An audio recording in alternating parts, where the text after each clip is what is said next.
السلام علیکم ګرانو کتونکو، زه غلام اکبر مروت. دا د لکی اف ام 88 فیسبوک، یوټیوب او ریډیو خپرونه ده.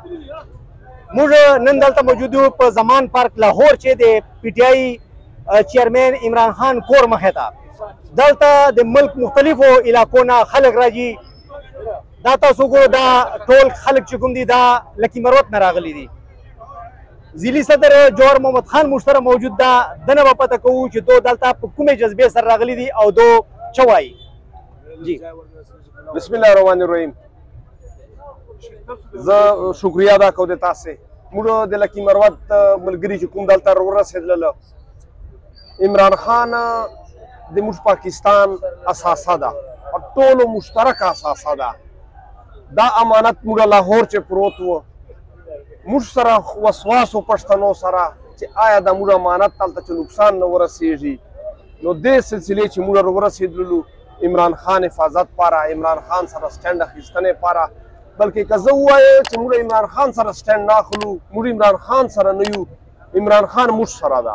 عمران خان د موږ د راتلونکو نسلو جګړه کوي.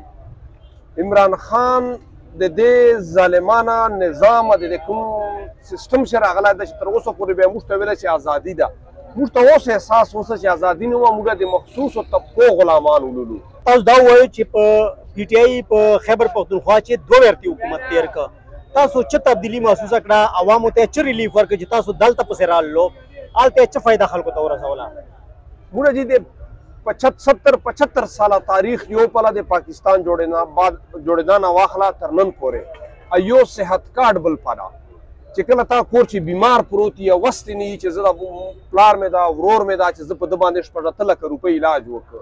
نن هر پښتانه جیب چې 10 لکه روپۍ د شناختي کارډ په صورت چې پرتې دي، کم از کم دا جوړ نه مو ډاډایي چې الله دې نه کړي که څه بیماري چې کې سر باندې راتلله نو هیڅ مسله نشته ورته. زه به قرضې نه اخله، زه به مځکې نه خرچو، زه به د پاکستان یو هسپتالو چې علاج کوو چې غریب سړی بیا له مخه نسلی تېرېدی، لکه شفا انټرنیشنل، نارت ویسټ چې کوم هسپتال چې مې زړی زه به هغه چې علاج کوو. هیلث نظام بهترین جوړ څه، ایجوکیشن این ټي ایس باندې هغه قسم استادان برتی سلله. زنده‌باد. تاسو اوس هم پوره امید یو چې حکومت هم ختم سلی ده. تاسو اوس دا امید څه ده چې بیا به عمران خان دوباره راشي، لا به په صوبې چې حکومت راشي؟ دا ملک د موږ ده، دا ملک د پاکستانیانو ده، دا د 22 کروڑ عوامو ملک ده چې عوامو خوښه وي دغه ملک چې به هغه کېږي. دلته د څه سوانو خلک یا چند هزار خلکو مرضي نشي چلېدی، دلته به د 22 کروڑ عوامو مرضي چلېږي چې عوامو خوښه وي هغسې به کېږي. خلک تر اوسه پورې ډارېدلل، خلک تر اوسه پورې بیدار نه ولل. نن پاکستاني قوم بیدار سوی ده.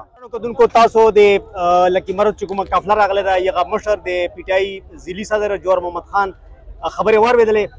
انشاءالله ډېر ژر به یوې بلې ویډیو سره تاسو سره مخامخ کېږو. تر هغه پورې اجازت غواړو. د خدای په امان.